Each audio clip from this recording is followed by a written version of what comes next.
अस्सलाम वालेकुम, मैं हूं सैयद अखिल। आप देख रहे हैं मेरे साथ परभणी आज तक। चलते हैं आज की सबसे बड़ी और खास खबरों के लिए।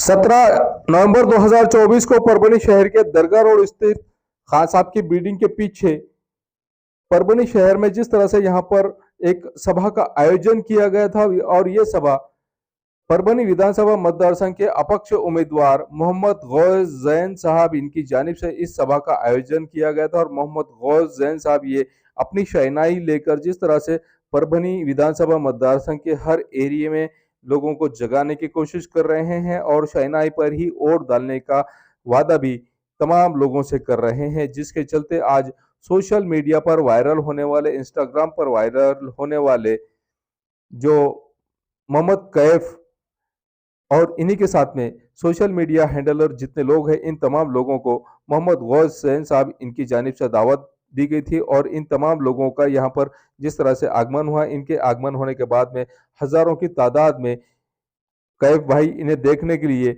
यहाँ पर नौजवान बेकरारी से इनका इंतजार कर रहे थे। और उन तमाम लोगों ने कैफ भाई इनकी बात को भी सुना है और इन्होंने मोहम्मद गौस जैन साहब इन्हें भारी अक्सरियत से कामयाब करने का वाद आश्वासन भी इन तमाम लोगों से लिया है। जिस तरह से यहाँ पर हम आपको ये बात बता रहे हैं कि किस तरह से ये इस सभा का आयोजन किया गया था। इस वक्त मोहम्मद गौस जैन साहब और तमाम मान्यवरों ने किस तरह की बात कही है, ये हम आपको सुना रहे हैं।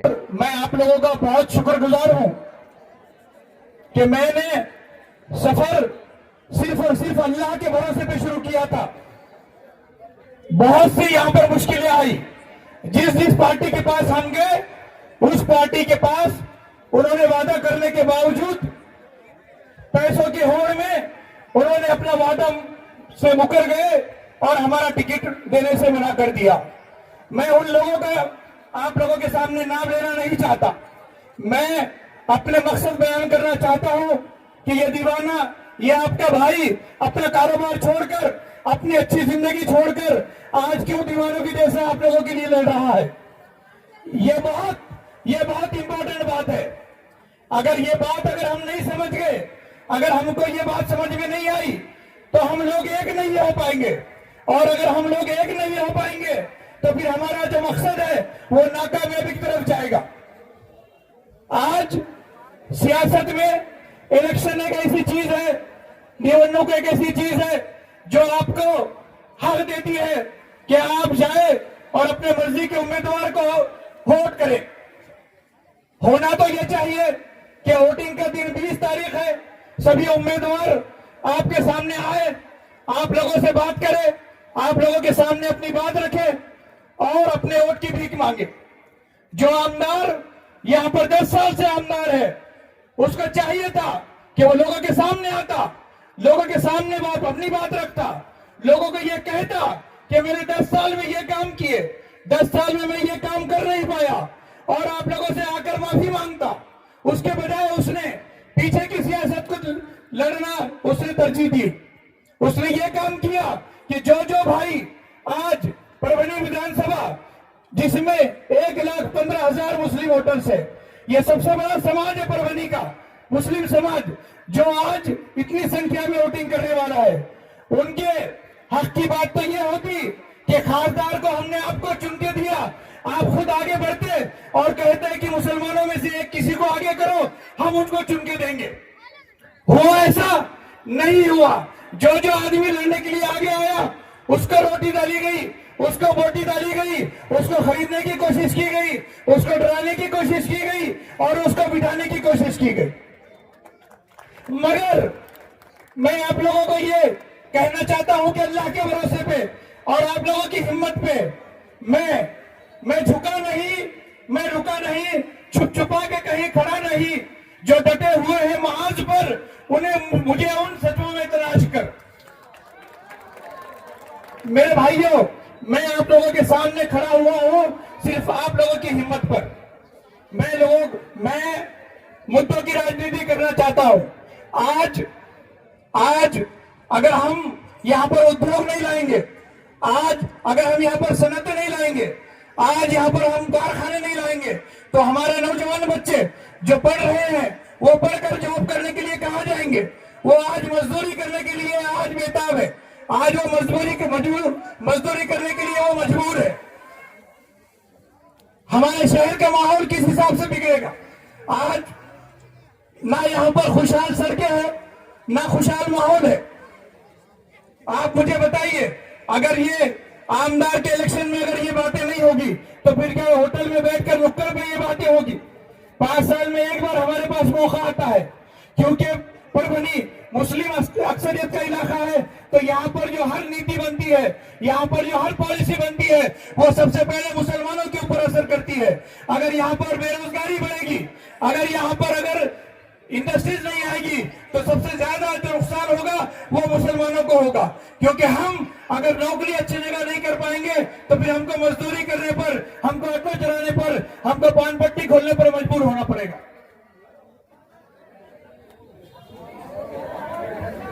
उसकी तो कोई बात नहीं करता। और ये लोगों की बेशर्मी देखिए, ये लोगों की बेहयाई देखिए कि जिन समाज के लोगों को 4 बच्चों को इन्होंने एटीएस के नाम पर अपनी गलत बयानी देकर इन्होंने जेल में भेजने का काम किया। 7.5 साल वो बच्चा जेल में रहे, 4 लोग। आप सोचिए, अगर वो बच्चे आप में से होता, आपका भाई होता, आपका बेटा होता, आपका अगर चाचा होता, तो क्या फिर भी आप इसको इतना बोलते कि आओ मेरे वोट लेकर जाओ। तो जो लोग इसकी तरफदारी कर रहे हैं, मैं उनसे कहना चाहता हूं, क्या आप लोग उसका इंतजार करेंगे कि वो आपके घर के बच्चे को पुलिस भेजे और उठाकर ले जाए, तब आपकी आंखें खुलेगी और आप उसको फिर अपने घर से निकालेंगे, अपने शहर से निकालेंगे। अफसोस की बात है, जो लोग भी उसका काम कर रहे हैं, बड़ी अफसोस की बात है। आज भी 2 दिन बचे हैं, 3 दिन बचे हैं। खुदारा जाग जाइए, मैं आप लोगों की हिम्मत के ऊपर खड़ा हुआ हूं। खुदारा जाग जाइए और मेरे साथ में आइए। यकीन मानिए, ये ताकत, मैं इलेक्शन हारूं या जीतूं, ये ताकत हर उस ऑफिस में काम आएगी, हर उस मंत्रालय में काम आएगी, हर उस नुक्कड़ पे काम आएगी, हर उस पुलिस स्टेशन में काम आएगी जो आपके लिए मैं आवाज उठाऊंगा। मैं सिर्फ आप लोगों के लिए बोल रहा हूं। अल्लाह का दिया हुआ मुझे, मेरे पास सब कुछ है। मैं सिर्फ आप लोगों की आवाज बनना चाहता हूं, ताकि पीछे आने वाली नस्लों, पिछली नस्लों ने जैसा मुझे लड़ना सिखाया, मेरी आने वाली नस्लों को यह पता चले कि मैं लड़ने की सियासत करने वाला हूं। मैं आप लोगों के सामने बहादुर शाह जफर की एग्जाम्पल देना चाहूंगा और शेर मैसूर टीपू सुल्तान की। दोनों भी हमारे रहबर हैं, दोनों भी हमारे इज्जत माब शख्सियात है। एक शख्स ने अपने हिम्मत से काम लिया, अपने हिम्मत से काम लिया और इंतजार करता रहा कि मेरे लिए कोई अच्छा मरहला आएगा और मैं जंग करने की शुरुआत करूंगा। दूसरा जो शेर मैसूर टीपू सुल्तान है, उसने ये कहा कि नहीं, मैं इंतजार नहीं करूंगा वक्त का, मैं लड़ता रहूंगा और लड़के शहीद होना पसंद करूंगा, इसके बजाय कि उसके सामने घुटने टेकने के। मैं शेर मैसूर टीपू सुल्तान का मानने वाला हूं, मैं भी लड़ने के लिए आगे आया हूं। मैं जब तक आप लोग मुझे साथ देंगे, मैं लड़ता रहूंगा। और इत्तेफाक से 20 तारीख शेर मैसूर टीपू सुल्तान की पैदाइश का दिन है। वो शेर मैसूर 20 तारीख को आपको याद करेगा कि आपने वोट लड़ने वाले के लिए डाला या बैठने वाले के लिए डाला।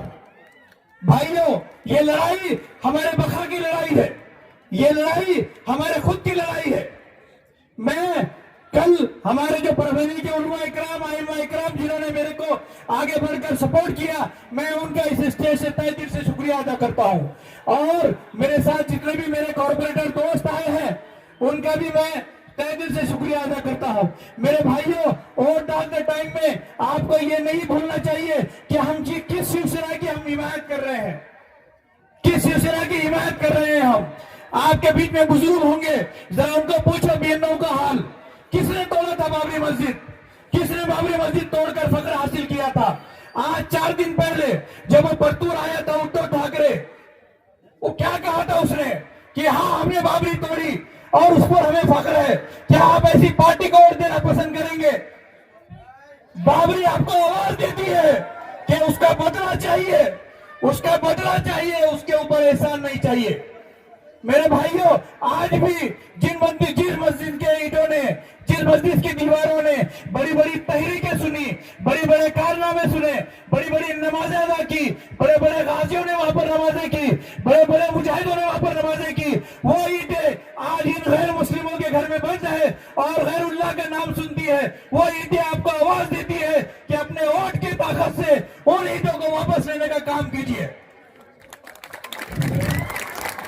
जो भी शख्स आपके सामने, और मैं आपको एक मेरे अंदेशे की बात कहता हूं कि इलेक्शन होने के बाद, मेरी बात याद रखिए, इलेक्शन होने के बाद फौरन या 6 महीने या 1 साल के बाद ये उद्धव ठाकरे, ये भगोड़ा है, ये बीजेपी के पास भाग जाएगा। और मैं ये स्टेज पे चैलेंज करता हूं वो देर फुटिया नीतीश राणे को, अगर हिम्मत है तो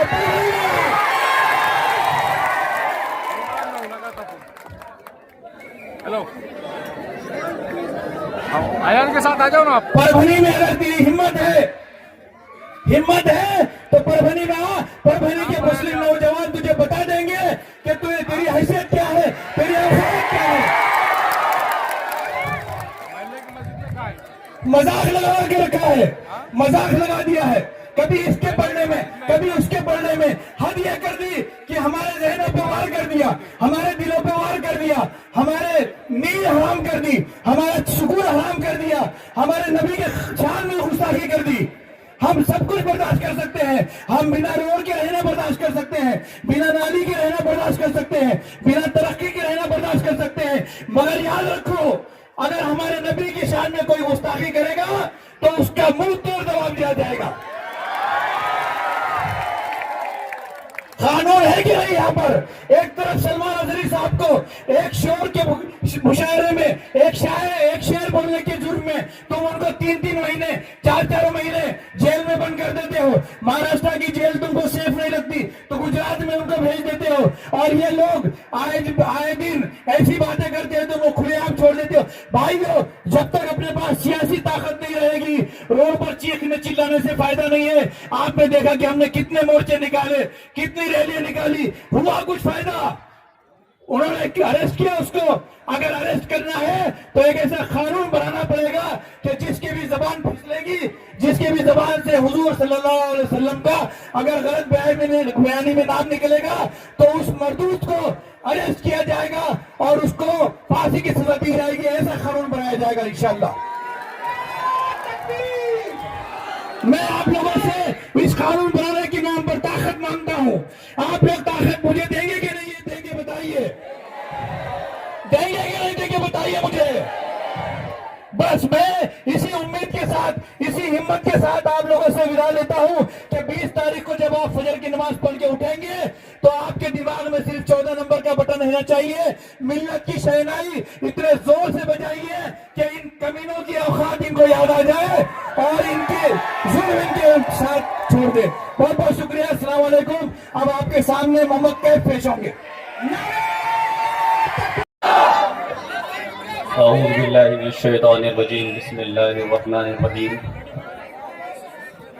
सबसे पहले इस स्टेज पर तशरीफ फरमा मोहम्मद गोलजैन साहब, जो इस वक्त परभनी से अपनी दावेदारी पेश कर रहे हैं आमदार के लिए, और तमाम मेहमान इकराम जो दूर दराज से चलकर यहाँ तशरीफ फरमा है और आप सबके बीच में यहाँ पहुँचे हैं। भाई 2 मिनट के लिए व्यवस्था बना ले। ऐसे मौके बहुत कम आते हैं भाई।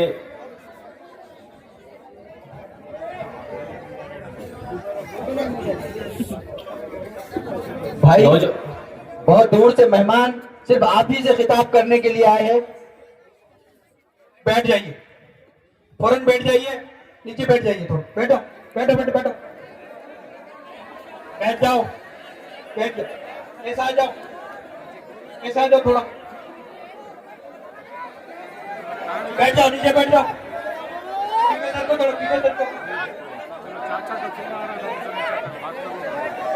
बैठ जाओ।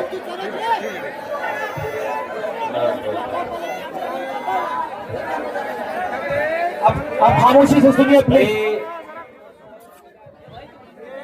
पूरे मुल्क हिंदुस्तान के अंदर और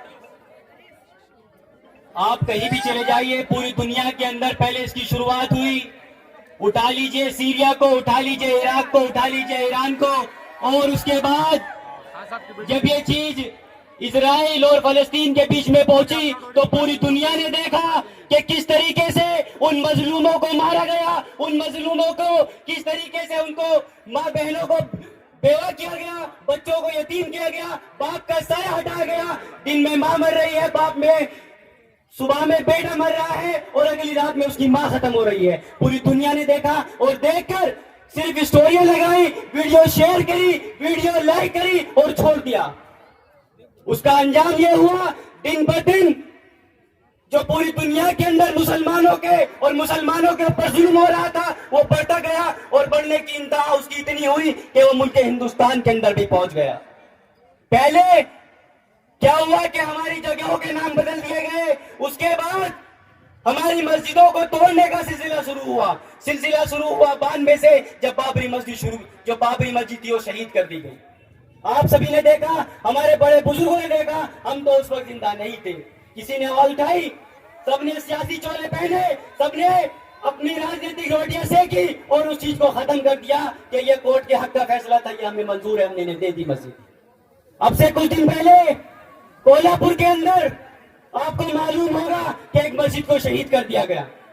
कोई उसके पीछे बोला, किसी ने आवाज उठाई, किसी सियासी पार्टी ने आवाज उठाई। मैं आप लोगों से ये कहना चाहता हूं कि अब वो सियासी पार्टी वाले आपके पास आए, आपसे वोट मांगने आए तो उनसे कहते ना हम गूंगे बहरे, हम तुम्हारी नहीं सुनेंगे। जिस तरीके से तुमने उस वक्त हमारी नहीं सुनी, इसलिए इस वक्त अब हम तुम्हारी बिल्कुल नहीं सुनेंगे। हमारे लिए हमारी मस्जिदें, हमारे उलेमा, हमारे नबी से बढ़कर कोई चीज नहीं है। क्या कोई चीज है आपके नबी से बढ़ के? जोर से बोलो, कोई है नबी से बढ़ के? जब हमारे नबी की शान में गुस्ताखी हुई, जब उस रामगिरी महाराज ने बोला तो उसके ऊपर कोई कार्रवाई हुई? कोई सियासी पार्टी वाला कुछ बोला?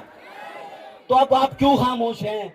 अब आपके पास वक्त है उसका जवाब देने के लिए, वरना 5 साल फिर ऐसी गाली सुनोगे, अपनी मस्जिदें और मदरसे तोड़वाओगे। और इससे बड़ा आपको सबूत क्या चाहिए? अब वक्फ बिल लाया गया है पार्लियामेंट के अंदर। आपको मालूम होना चाहिए, किसे किसे पता है वक्फ बिल लाया गया पार्लियामेंट के अंदर? हाथ उठा के जवाब दो। आपको पता है उसके जरिए क्या होने वाला है?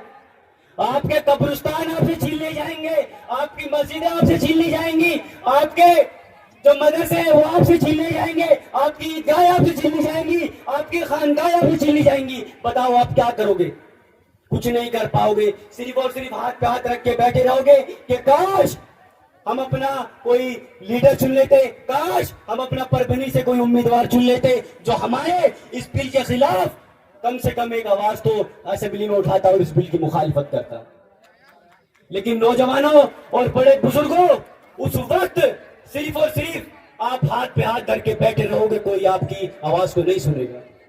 और उस वक्त आप दुआ करोगे कि अल्लाह हमारी सुन ले, लेकिन अल्लाह उस वक्त भी आपकी नहीं सुनेगा, क्योंकि अल्लाह ने आपको मौका दिया है, अल्लाह ने आपको अगर सलीम बनाया है कि नौजवानों उठो और 20 तारीख को जनाब मोहम्मद गोंसैद साहब को वोट दो और इन्हें जिताओ।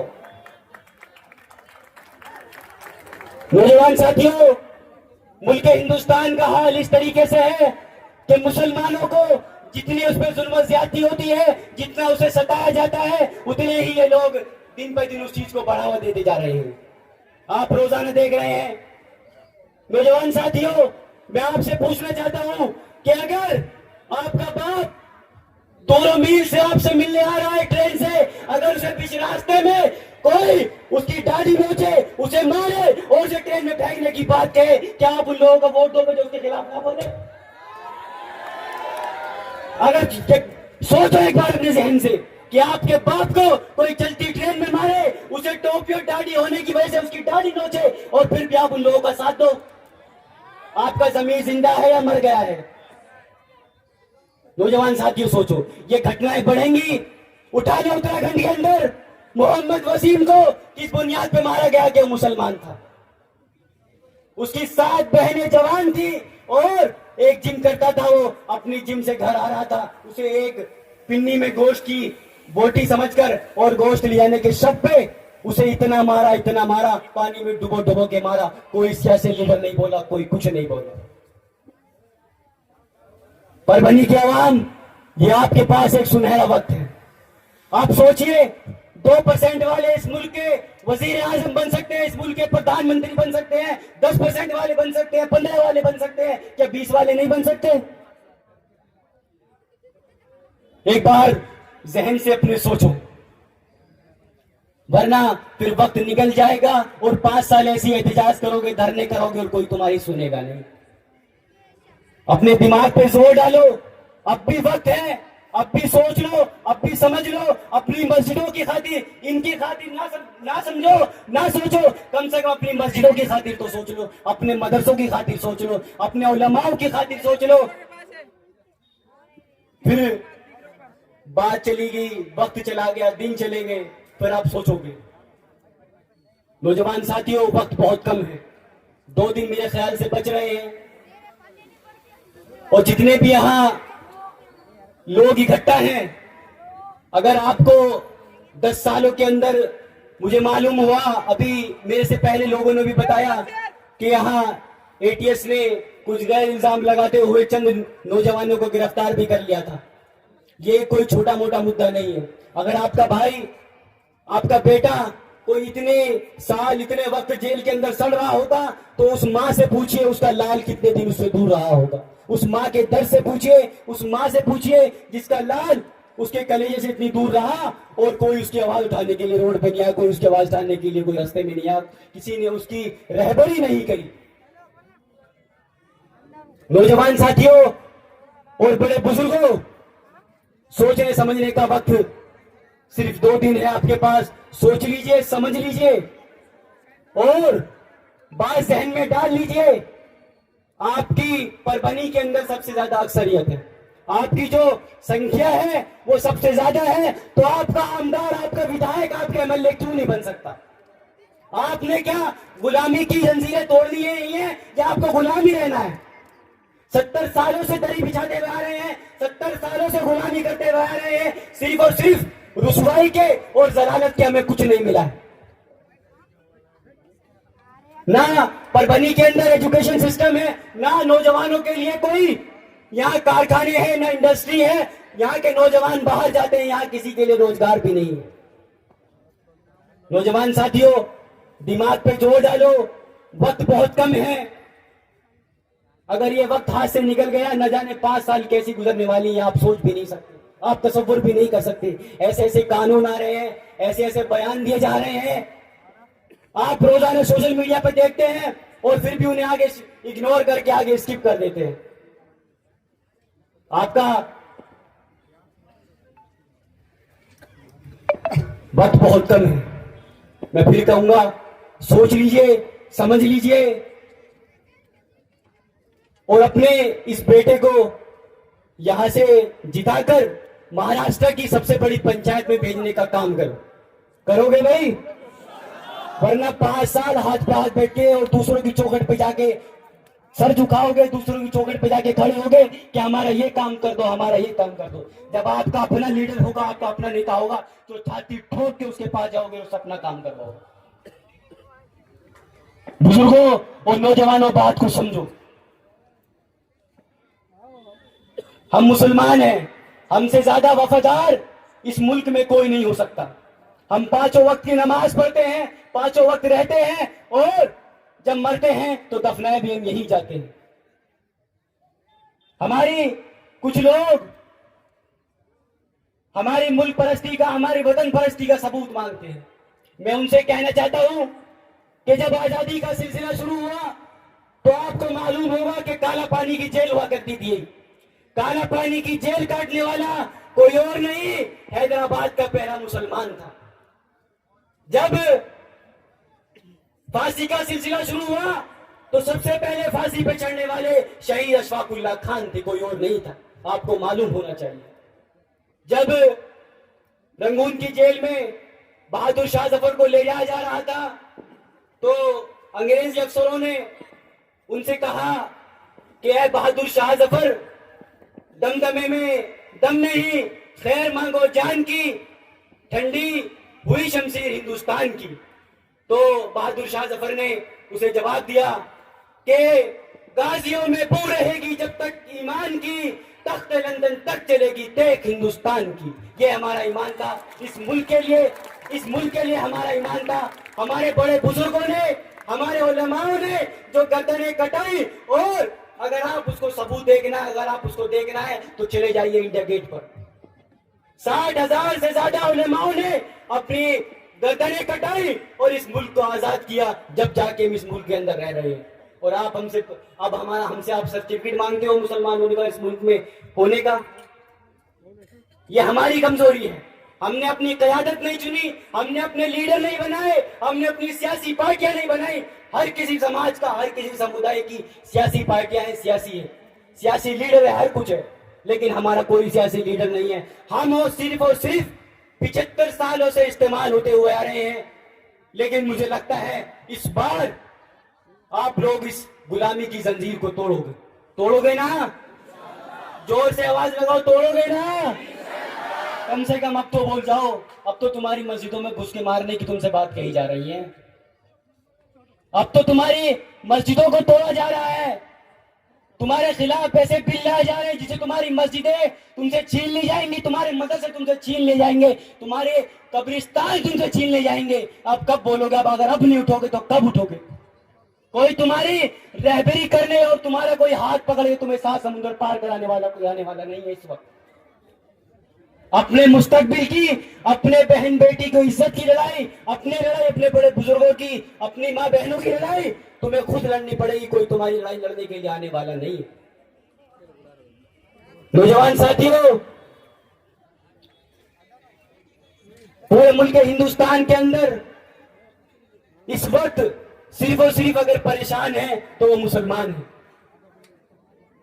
और वो परेशानी का एक वजह है कि हमने अपनी सियासी लीडरशिप नहीं चुनी। अगर हम 70 साल 75 साल पहले चुन लेते तो आज हमें ये दिन नहीं देखने पड़ता। किसी माई के लाल में दम नहीं था तो कोई आके हमसे ये कह दे कि तुम्हें मस्जिद में घुस के मारूंगा या हमारे नबी की शान में कोई गुस्ताखी कर देता। हमारी गलती है इसमें कि हमने अपने लीडर नहीं चुने। अब भी वक्त है, चुन लो, वरना जो मुल्क हिंदुस्तान के अंदर और मुल्क हिंदुस्तान के बाहर जो मुसलमानों का हाल हो रहा है वो आप सभी के सामने देख रहे हो क्या हाल हो रहा है मुसलमानों का। कोई उनकी आवाज उठाने आने वाला है नहीं है, कोई उनकी आवाज नहीं उठा रहा है। सिर्फ और सिर्फ सब वीडियो देखते हैं, शेयर कर देते हैं। रोज न जाने कितने बच्चे कितने बड़े मारे जा रहे हैं और कोई उनकी आवाज उठाने के लिए तैयार नहीं। अब इससे बड़ी और क्या बात होगी जब हमारे नबी की शान में भी गुस्ताखी हो गई। और अगर हम अब भी एक नहीं हुए तो पता नहीं वो क्या चीज होगी जो आप लोगों को एक करेगी। यूपी के अंदर देख लीजिए आप, कितना बुरा हाल है मुसलमानों को लेकर। अगर कुछ कर दे, कुछ चले जाए कहीं, कुछ गलत बयानबाजी बोल दे, फौरन बुलडोजर आ जाता है। आप पूछे जाके क्या हाल हो रहा है मुसलमानों को। मैं खुद यूपी से।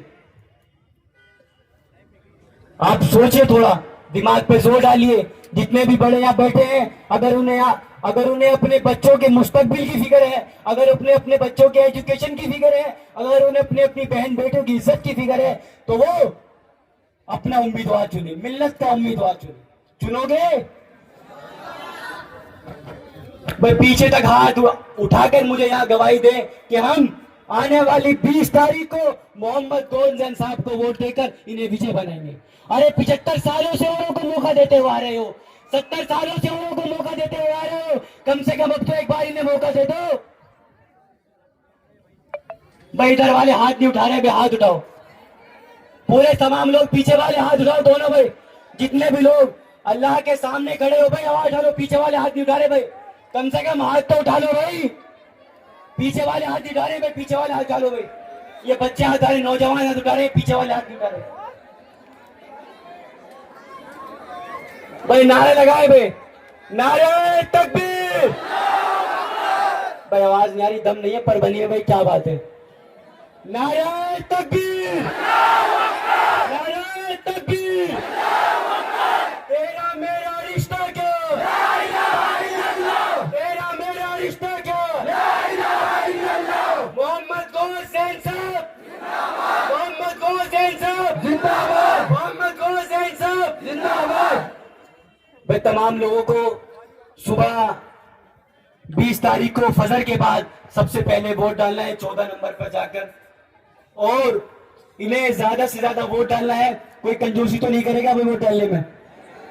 अब्बा पीछे बैठे, कंजूसी नहीं करोगे? न्यूज कवर किया हमारे परभनी आज तक के कार्यकारी संपादक बाबरुद्दीन सिद्दीकी, 24/7 माझा महाराष्ट्र न्यूज चैनल के कार्यकारी संपादक Sattar Khan Pathan, the fact today के कार्यकारी संपादक सलीम खान और जुल्फू सर, परभनी टुडे के कार्यकारी संपादक सैयद अयान, परभनी आज तक के मराठवाड़ा ब्यूरो चीफ सोहेल तांबोली, 24/7 माझा महाराष्ट्र न्यूज चैनल के मराठवाड़ा ब्यूरो चीफ फिरोज खान पठान, परभनी आज तक के जिला प्रतिनिधि सैयद मोबिन सैयद इस्माइल, परभनी आज तक के परभनी शहर प्रतिनिधि शेख सद्दाम शेख निजाम, 24/7 माझा महाराष्ट्र न्यूज चैनल के परभनी जिला प्रतिनिधि शमीम खान पठान, महबूब खान पठान, मुन्ना खान पठान, परभनी आज तक के कार्यकारी संपादक और एंकर शेख शहनाज, इन्होंने मिलकर मैं हूं सैयद अखिल। आप देखते रहिए मेरे साथ परभनी आज तक। आप अगर पहली बार हमारा न्यूज चैनल देख रहे हैं तो ऐसी सूरत में हमारे न्यूज चैनल को सब्सक्राइब करें, सब्सक्राइब करने के बाद बेल आइकन का बटन जरूर दबाएं। उसी के साथ आप हमारे चैनल को लाइक करें, शेयर करें और कमेंट करना ना भूलें। आप हमें Facebook, Twitter, Instagram, Telegram, WhatsApp और यूट्यूब पर भी फॉलो कर सकते हैं। डिस्क्रिप्शन बॉक्स में हमारे जितने भी प्लेटफॉर्म है इन तमाम की डिस्क्रिप्शन बॉक्स में लिंक दी हुई है, इसे फॉलो जरूर कीजिए। मुझे दीजिए इजाजत। जय हिंद। अस्सलाम वालेकुम, मैं हूं सैयद अखिल। आप देख रहे हैं मेरे साथ परभनी आज तक। ये परभनी शहर का इफ्तिखार पार्क और इफ्तिखार कॉलोनी का एक रास्ता है जो धार रोड से होता हुआ ये सीमेंट का रास्ता आप मेरे पीछे देख रहे हैं जो इफ्तिखार कॉलोनी को जा रहा है। इसका लाइन कंस्ट्रक्शन की जानिब से ये सर्विस दी जा रही है और एनए कलेक्टर लेआउट जो यहाँ पर प्लॉटिंग निकाली गई है इसका लाइन कंस्ट्रक्शन की जानिब से ये सुविधा परभनी शहर के धार रोड से होते हुए इफ्तिखार कॉलोनी में और इफ्तिखार पार्क में डायरेक्ट ये सीमेंट रास्ता दिया गया है और ये रास्ता पूरी तरह से उस कॉलोनी को जोड़ने के लिए दिया गया है। हम आपको पूरा रास्ते का लोकेशन देते हैं कि किस तरह से धार रोड से होता हुआ ये इफ्तिखार कॉलोनी और इफ्तिखार पार्क को ये रोड रास्ता सीमेंट रास्ता अटैच हो रहा है। ये सर्विस सिर्फ इफ्तिखार कॉलोनी के वासियों के लिए ही स्पेशली दी गई है। परभनी शहर के धार रोड से होता हुआ जो सीमेंट रोड है, ये सीमेंट रोड इसका लाइन कंस्ट्रक्शन के सर्वे सरबा मेराज सिद्दीकी इनकी जानिब से बनाया गया है इफ्तिखार पार्क और इफ्तिखार कॉलोनी के लिए।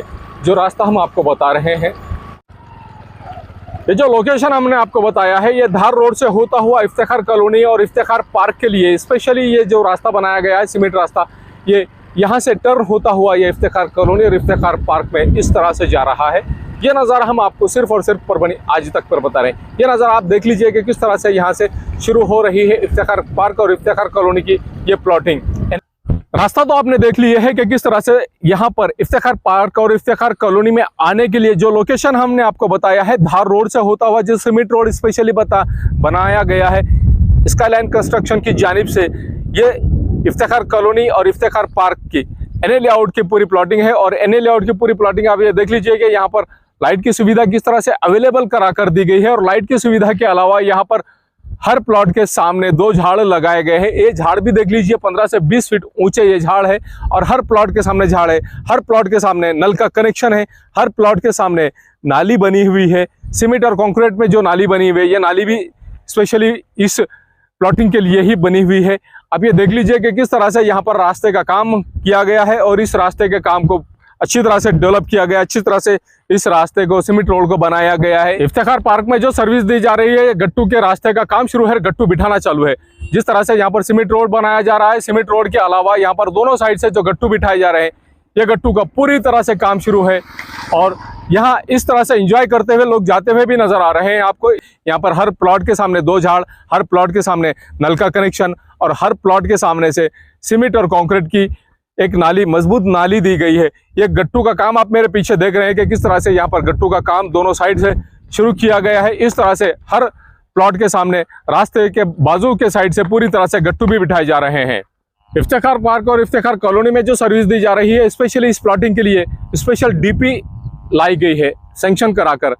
यह डीपी और इसके अलावा यहाँ पर ये बस्ती के साइड में बस्ती यहाँ पर अवेलेबल है, पहले से ही बस्ती यहाँ पर मौजूद है और इस बस्ती के ख़त्म होते ही यहाँ पर इफ्तिखार पार्क और इफ्तिखार कॉलोनी यहाँ पर मेराज सिद्दीकी साहब इनकी जानिब से सर्विस दी जा रही है कि इनके प्लॉटिंग में एक स्वतंत्र डीपी भी अवेलेबल है, लाइट के कनेक्शन अवेलेबल है, झाड़ हर प्लॉट के सामने अवेलेबल है।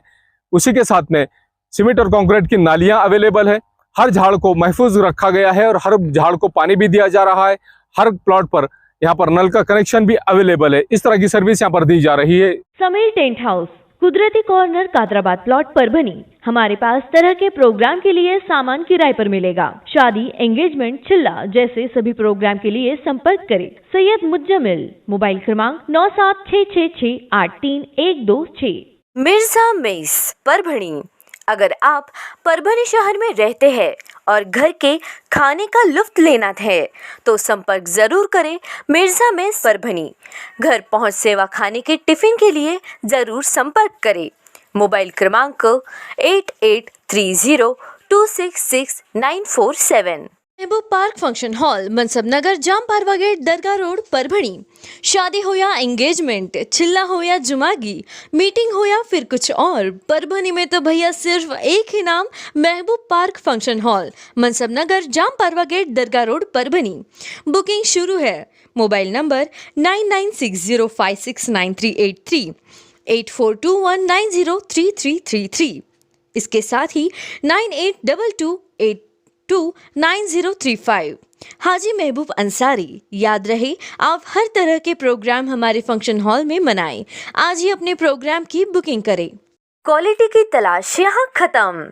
किंग ऑफ बेल्ट्स, शनिवार बाजार के पास, Nanalpeth corner, Parbhani. Ladies purse, school bag, original leather belt, कमर belt, wallet, body spray, perfume और भी बहुत कुछ। एक बार जरूर आए। किंग ऑफ बेल्ट, शनिवार बाजार, नानलपेट कॉर्नर, परभणी।